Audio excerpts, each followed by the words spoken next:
فأرسلنا إليها روحنا فتمثل لها بشرا سويا.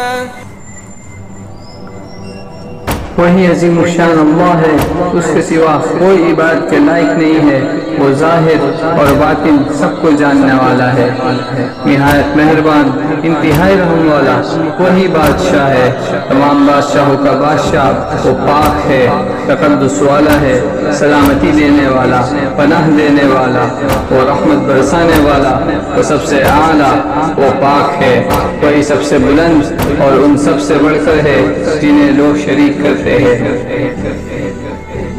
وہ خالق ہے، وہی بنانے والا ہے، وہی تراشنے والا، وہی سب سے بڑا اور وہی حکمت والا ہے۔ بسم اللہ، الحمدللہ، والصلاة والسلام علی رسول اللہ صلی اللہ علیہ وعلی آلہ وصحبہ ومن والاه، اما بعد۔ یہ سیریز ہر چیز کی تخلیق کے ساتھ شروع ہونے والی ہے، آسمانوں اور زمینوں کی تخلیق، فرشتوں، جنوں، جانوروں، انسانوں، جنت جہنم کی تخلیق جب یہ پہلی بار بنائی گئی تھی۔ امانت ان چیزوں پر انشاءاللہ ڈسکس کریں گے، اور اس کے درمیان ہم انبیاء کی زندگیوں کے بارے میں جانیں گے، اور آخر میں محمد صلی اللہ علیہ وسلم کی زندگی پر منتقل ہوں گے اور زمانے سے زمانے کا سفر کریں گے، اور مسلم تاریخ کی کچھ عظیم ڈسکوریز پر ڈسکس کریں گے، یہاں تک کہ ہم انشاءاللہ انجام تک پہنچیں گے، قیامت کی علامتیں اور جنت اور جہنم، اور اسی طرح ختم کریں گے۔ آئیے تخلیق کی کہانی کو دیکھیں۔ رسول اللہ صلی اللہ علیہ وسلم نے فرمایا، ابتدا میں صرف اللہ تھا، اس سے پہلے کچھ بھی نہیں تھا، اور ایک روایت میں ہے کہ اس سے ساتھ کچھ بھی نہیں تھا اور اس کا تخت پانی پر تھا، اور اس نے لوح محفوظ میں سب کچھ لکھا، اور اس نے آسمانوں اور زمینوں کو پیدا کیا۔ یہ سب سے پہلی اور اہم بات ہے کہ اللہ ابتدا میں تھا اور کچھ بھی نہیں تھا، لہٰذا اس نے مخلوق کو پیدا کرنا چاہا، وہ چاہتا تھا کہ کوئی تخلیق اس کو جان سکے، لہٰذا اس نے خلقت کو پیدا کیا۔ ابتدا میں اللہ تعالیٰ نے قلم پیدا کیا، اور اس نے قلم سے کہا آخر تک جو کچھ ہونے والا ہے لکھو۔ اللہ سبحانہ و تعالیٰ نے پھر فرشتوں کو پیدا کیا، اور پھر اس نے جنات کو پیدا کیا۔ بہت دلچسپ بات یہ ہے کہ اس نے ایک اور قسم کو پیدا کیا، اس کا نام بن تھا۔ ابن کثیر رحمہ اللہ نے اپنی ایک کتاب البدایہ والنہایہ میں اس کا تذکرہ کیا ہے۔ تو وہ ان کی کتاب البدایہ والنہایہ میں کہتے ہیں کہ اللہ نے ایک اور مخلوق بنائی تھی جس کا نام تھا بن، اور وہ زمین پر رہتے تھے، اور انہوں نے بدماشیاں اور تباہی اور قتل و غارت مچائی تھی، اور اس طرح اللہ نے جنات کو زمین پر بھیجا کہ وہ جا کے بنوں سے لڑے۔ چنانچہ جن آئے اور انہوں نے بنوں سے لڑائی کی، اور وہ ان پر غالب آئے اور انہیں مکمل طور پر ہرا دیا۔ اور اس لڑائی میں جنات کا امیر کون تھا؟ وہی ابلیس۔ پہلے صرف اللہ تھا اور کچھ نہیں تھا، یعنی کوئی کرسی نہیں، پانی نہیں، نہ بادل، نہ آسمان، کچھ نہیں، وہاں صرف اللہ سبحانہ و تعالی موجود تھا۔ اور ہم سوچتے ہیں کہ یہ کتنی حیرت انگیز بات ہے، نہ اس کے نیچے کچھ، نہ اس کا اوپر کچھ، صرف اللہ سبحانہ و تعالی تھا۔ لیکن واقعی اللہ ہمیشہ سے ہے اور ہمیشہ رہے گا، کیونکہ یہ صرف اللہ ہی کی صفات ہے اور کسی کی نہیں۔ ہمیں پتہ ہے کہ اللہ نے یہ پیدا کیا، اللہ نے وہ پیدا کیا، اور پھر ہمیں خیال آتا ہے کہ اللہ کو کس نے پیدا کیا۔ مسئلہ یہ ہے کہ ہم اپنے انسانی دماغ کے ذریعے اللہ کو محدود کر رہے ہیں۔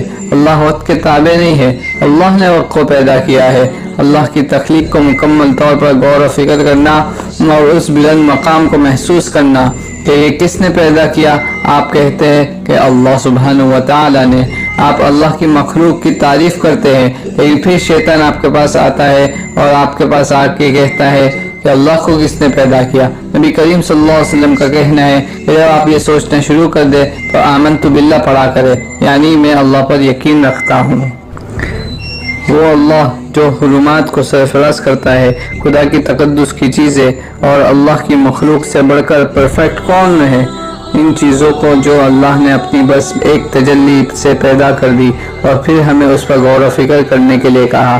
اگر آپ لوگوں کو دیکھیں تو جو لوگ جو کچھ حیرت انگیز چیز دیکھتے ہیں، مثال کے طور پر جب کوئی سنگر اپنا گانا گاتا ہے اور غیر مسلم معاشرے کے لوگ اسے سنتے ہیں، تو آپ کو معلوم ہے وہ کیا کرتے ہیں؟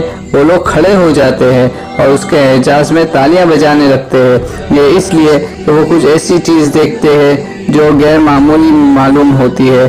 اور اس چیز کی تعریف کرنا چاہتے ہیں جن سے ان کی روح کو متاثر کیا گیا، اور ہم اس حیرت انگیز کائنات میں ہے۔ یہ حیرت انگیز تخلیق، آسمانوں کے ستارے، کہکشائیں، ہمیں ہبل ٹیلیسکوپ ہے ہمارے پاس، جس سے ہم کائنات کے دور دراز کونوں کو دیکھ سکتے ہیں۔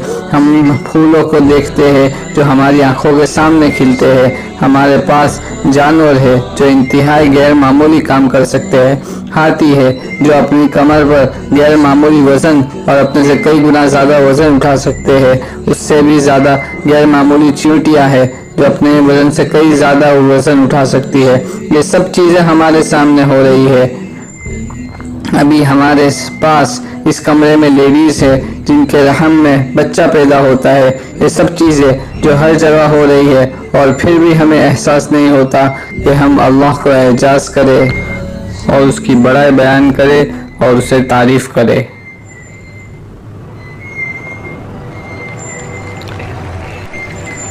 اللہ کے سامنے کھڑے ہو کر کہے